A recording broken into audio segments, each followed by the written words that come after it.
Því að stjórnmálastéttin og fræðimenn á Íslandi og sýnist mér fjölmiðlar hafa verið að sammælast það í öll þessi ár frá 1944 meir og minna að forseti væri puntudúkka, skrautfjöður og sameininga þá.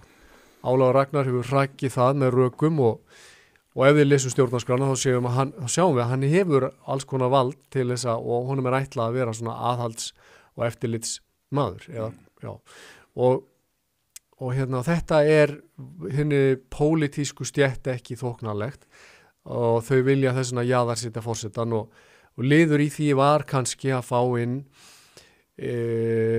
frambjóðandi eins og Katrínu sem að væri myndi spila leikinn með þeim. En heldur að sé ekkert í þessu svona bara hreinlega svona rossakaup eins og náttúrulega við þetta framboð Katrínar þá verður Bjarni Benediktsson forsætisráðherra sem auðvitað krúnu djásnið í ferli stjórnmálmannsins og allir sjálfstæðismenn vilja að Bjarni verði forsætisráðherra og þannig að það er dýrmætt skiptimynt ef við lítum á það þannig og þessari kenningu hefur verið velt upp að það hreinlega bara henni Katrínu hefur verið heitið stuðning úr Valhöll og þessari átt vegna þess að Bjarni yrði þá forsætisráðherra.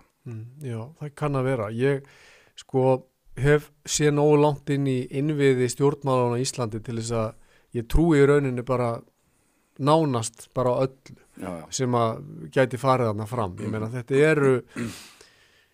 er ekki fallegt.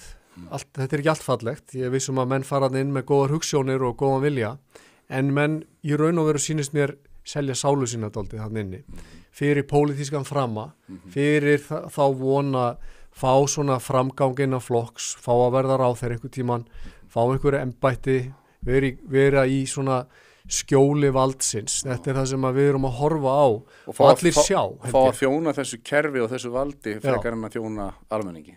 Miklu meira. Já, og það sem er grátlegast í raun og veru missa það að þeir hætta að þjóna sin eigin sannfæringu og fara að þjóna meira kerfinu og valdinu.